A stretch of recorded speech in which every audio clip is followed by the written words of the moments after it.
¿Están listos para la próxima presentación? Comenzamos en instantes. Tomen asiento. Muchas gracias.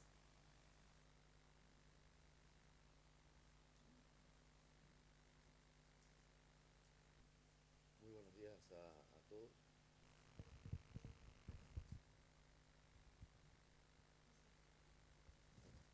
Ahora sí, estaba apagado.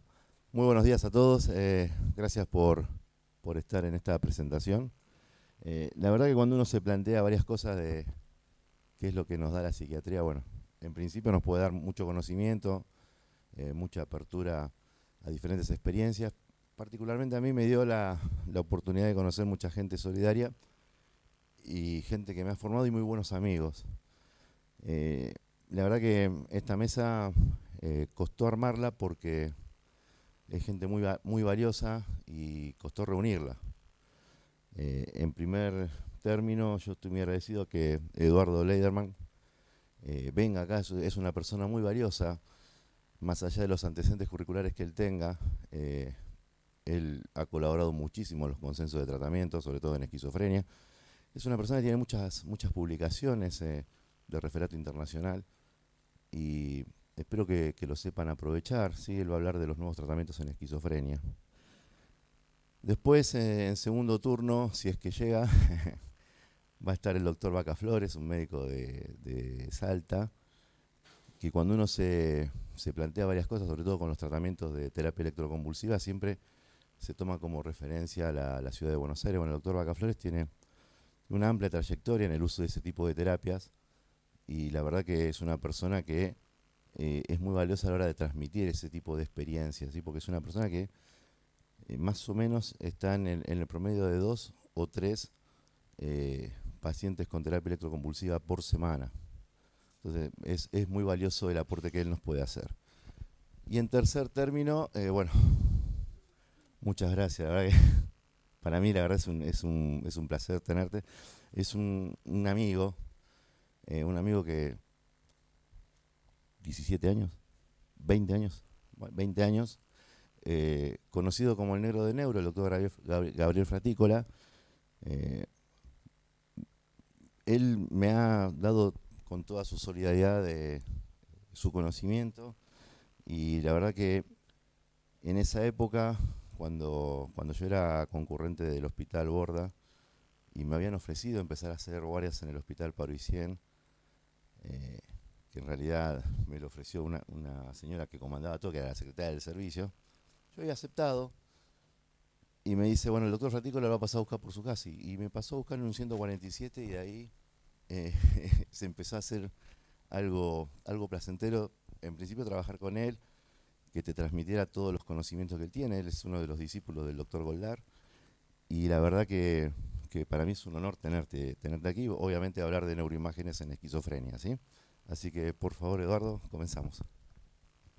Bueno, buenos días, muchas gracias por estar acá presentes y le agradezco también al doctor Carlos Benavente Pinto haberme invitado, muy honrado de estar acá en estas jornadas.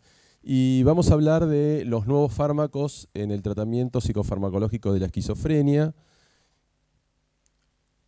Bueno, ustedes saben, digamos, que a partir de la década del 50 fueron apareciendo distintos antipsicóticos. Esta lista no es total, digamos, hay algunos más que fueron apareciendo.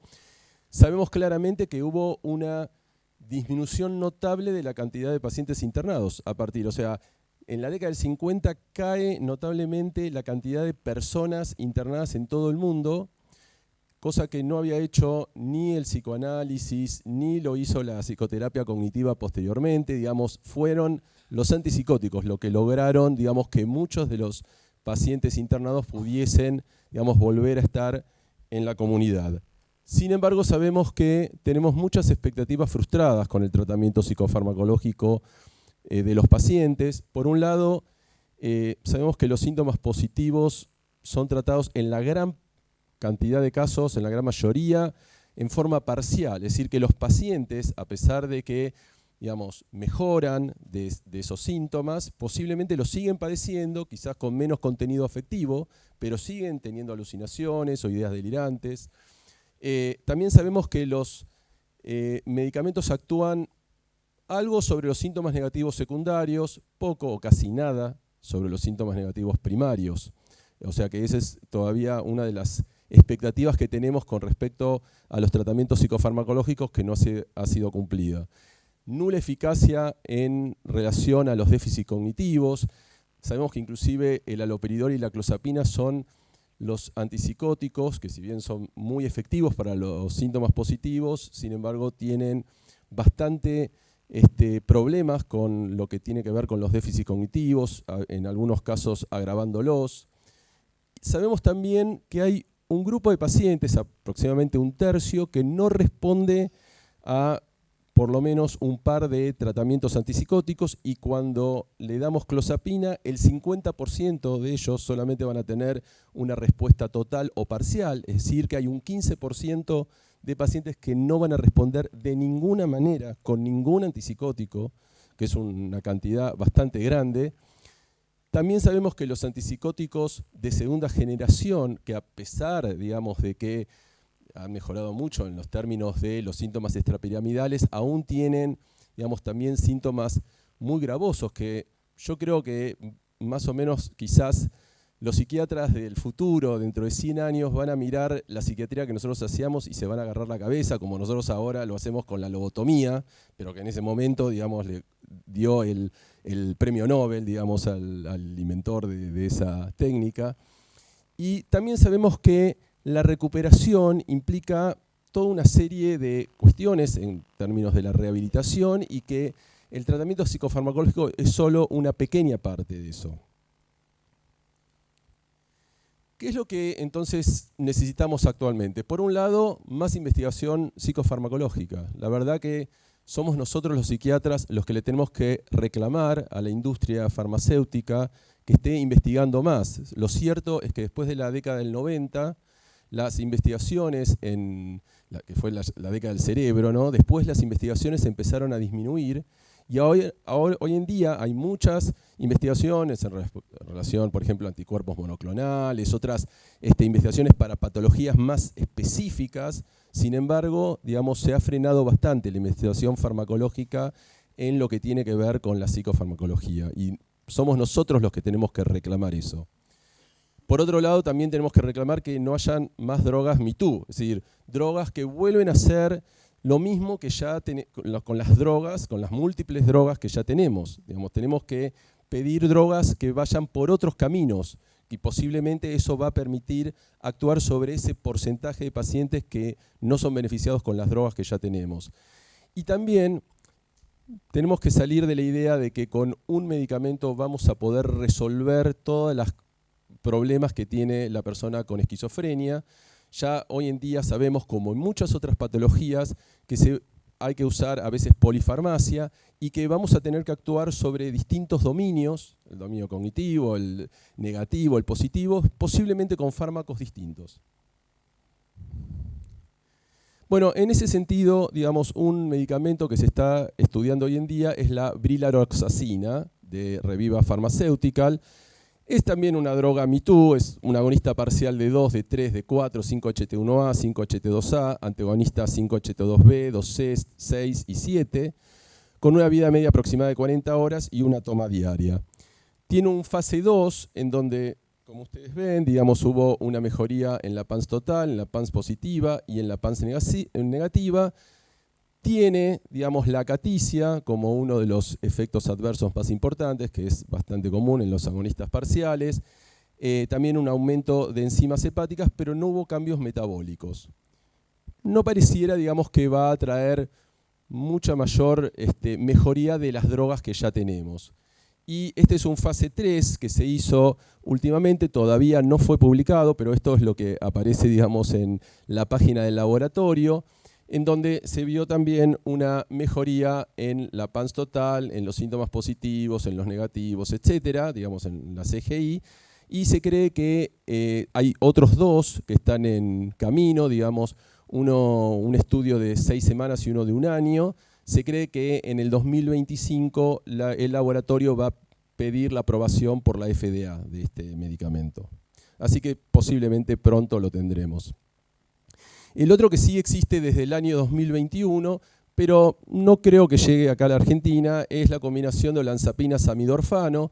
El samidorfano es un antagonista opioide al receptor opioide mu y agonista parcial al receptor opioide kappa y delta, con una vida de 7 a 9 horas, metabolizado por el citocromo 3A4A, y con los efectos adversos de somnolencia, cefalea, disminución de apetito, constipación, boca seca y ansiedad. La idea era tratar de dar una combinación para que no haya tanto aumento de peso y no hayan tantos cambios metabólicos, que sabemos que con la olanzapina, si bien es una muy buena droga en cuanto a eficacia, es una muy mala droga en cuanto a todos los efectos metabólicos que produce. Bueno, hubo un fase 3, Enlighten 1, que mostró que la olanzapina y el samidorfano tenía la misma eficacia para los pacientes que la olanzapina sola. Digamos, ese fue un primer estudio. Y un segundo estudio que mostró que la olanzapina con el samidorfano no producía tanto aumento de peso como la olanzapina solo. Es decir, había un promedio, digamos, luego de las 24 semanas, habían aumentado los pacientes con olanzapina 5 kilos y el promedio con olanzapina y samidorfano 3 kilos. O sea que igual había aumento de peso, aunque no tanto. El problema es que no hubo mucha diferencia en relación a los cambios metabólicos. Y tanto con la olanzapina como con la olanzapina samidorfano, en ese momento aumentaron muchos los triglicéridos. Así que si bien ofrece cierta mejoría, pero no es tan contundente, digamos, por ahí para también utilizar otra sustancia más, ¿no? Los otros medicamentos que fueron utilizados fueron los agonistas de las aminas traza. Las aminas traza se aislaron primero el feniletilamina, pero hay otros como la B-tiramina, la octopamina, metilteramina, que se aislaron en Polonia en 1847. El primero de ellos son compuestos endógenos, agonistas del receptor TAR1, y actúan como neuromoduladores monoaminérgicos, sintetizados por la D-carboxilasa, y están tanto en comida, quesos, vinos, chocolate, mariscos pulpo, y producidos por la microbiota humana.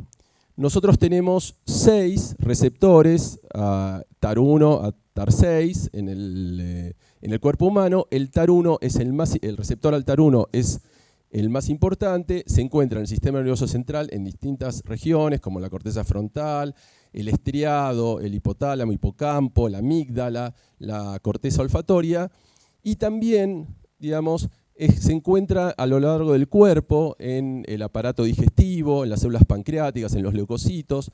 Aparentemente intervendría en la regulación del peso y de la glucemia también. Ahora, ¿qué es lo que pasa cuando entra un agonista TAR1? La feniletilamina, supónganse, o la tiramina.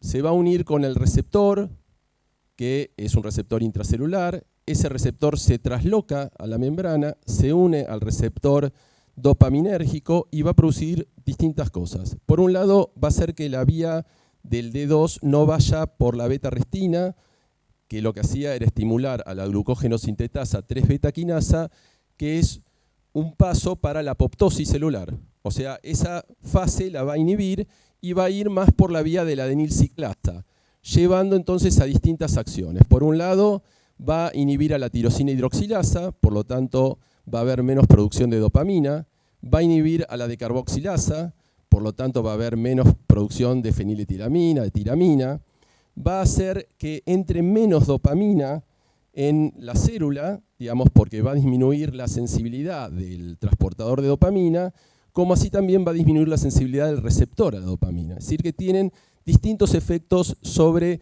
la actividad dopaminérgica, disminuyéndola. Hubo 2 agonistas TAR1, el ulotarón, que además de agonista TAR1 es un agonista serotoninérgico, y el ralmitarón. El ralmitarón ya en fase 2 no mostró una mejoría significativa, por lo tanto se dejó de estudiar, y el ulotarón en un primer fase 2 que se hizo en 243 pacientes en 4 semanas, mostró claramente una disminución en la PANSS en relación al placebo.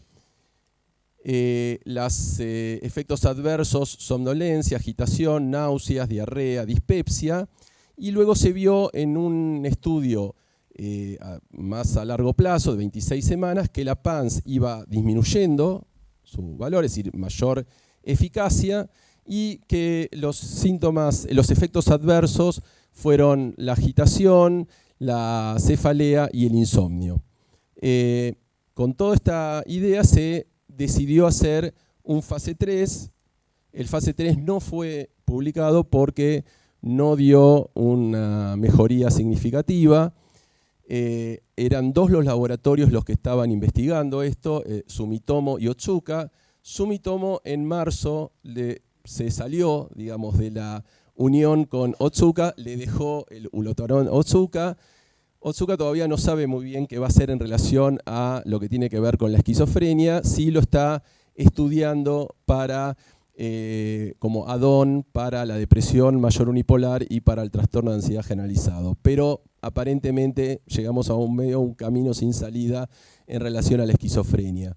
Hay algunos que dicen que los fase 3 no resultaron porque los pacientes eran más añosos y porque el placebo dio bastante bien, digamos, en relación a lo que dio el ulotarón. Pero bueno, no se sabe bien los motivos, pero lo cierto es que aparentemente no van a seguir por la vía del estudio para la esquizofrenia.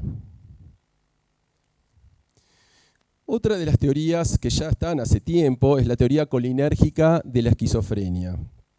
En realidad, un poco la idea fue a partir de lo que pasa con la nuez de Betel. La nuez de Betel, que tiene arecolina, que es un agonista M1, M2, M3 y M4, y que produce un efecto tipo cafeína, psicoestimulante, es una adicción que tiene, digamos, más del 10% de la población humana. Son adictas a la nuez de Betel. Lo que pasa es que es principalmente en Oriente. Se trata de desalentar el uso porque, más allá de que produce una coloración bastante compleja, digamos, en la boca, aumenta la cantidad de cáncer bucal. Entonces se está tratando de desalentar el uso. Pero lo cierto es que se usa bastante.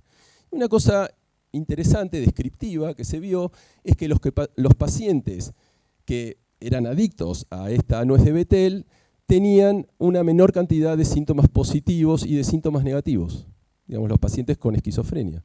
Entonces, de ahí se empezó a ver si el agonismo colinérgico podía producir algo, digamos, para la esquizofrenia.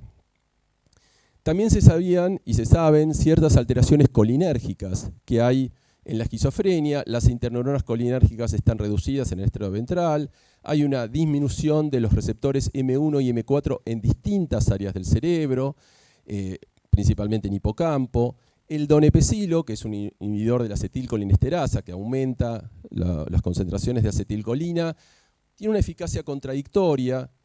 La clozapina, que todavía no se sabe muy bien por qué tiene ese efecto diferencial, hay algunos que lo han vinculado por el efecto agonista M4 de la clozapina o por el efecto agonista M1 de las de metilclozapina, aunque todavía eso no está claro.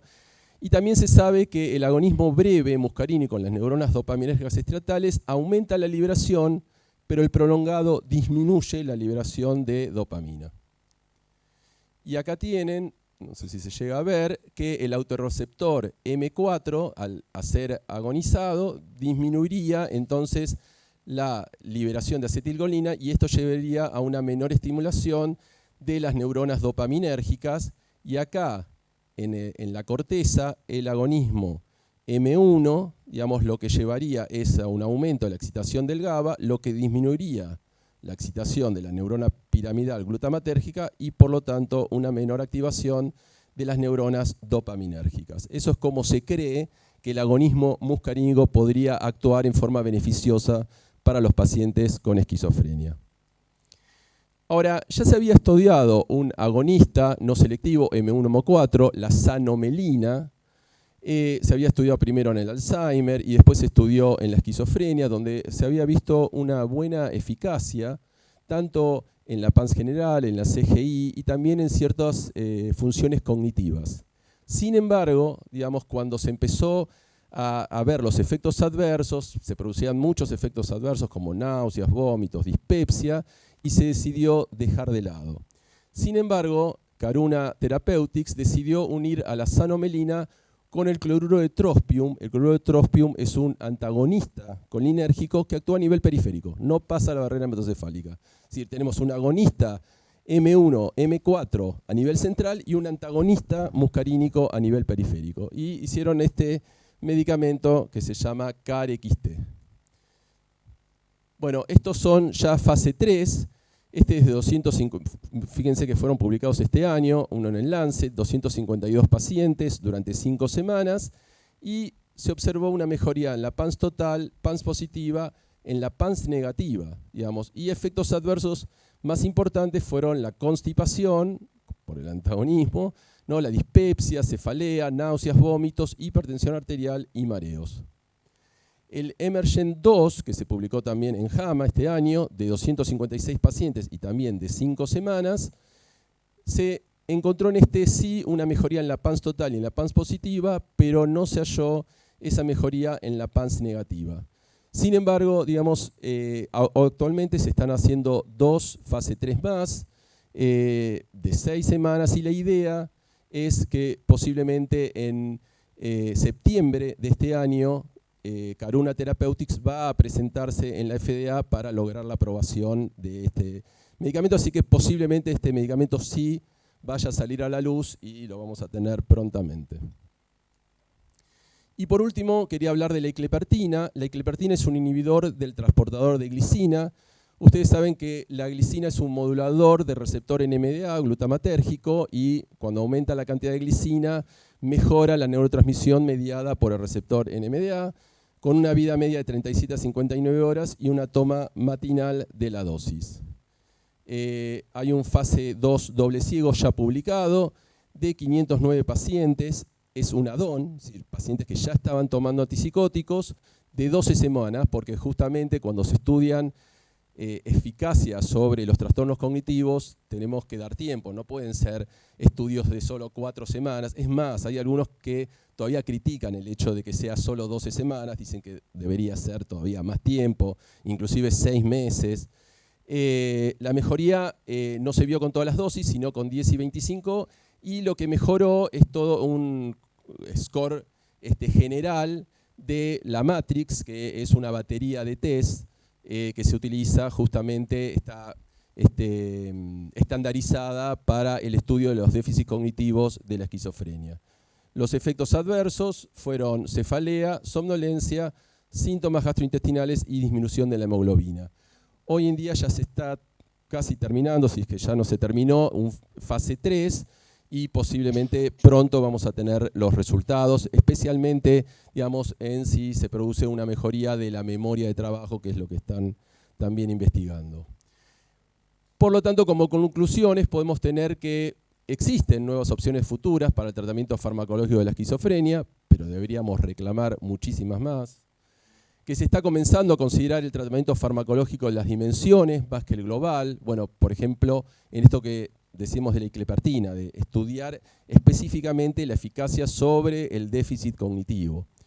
Y por último, esto que decía, nosotros somos los que tenemos que tratar de convencer a los laboratorios de seguir investigando vías novedosas. Tenemos que reclamarlo, tenemos que pensarlo esto, digamos, desde las asociaciones, desde los hospitales. Necesitamos más fármacos que puedan ayudar a nuestros pacientes, no nos tenemos que conformar con lo que tenemos, y la verdad que tenemos que reclamar, ya sea al Estado, que sabemos que no invierte en estudios farmacológicos para la esquizofrenia, como a los laboratorios privados para que sigan investigando y sigan estudiando nuevas moléculas. Bueno, muchas gracias.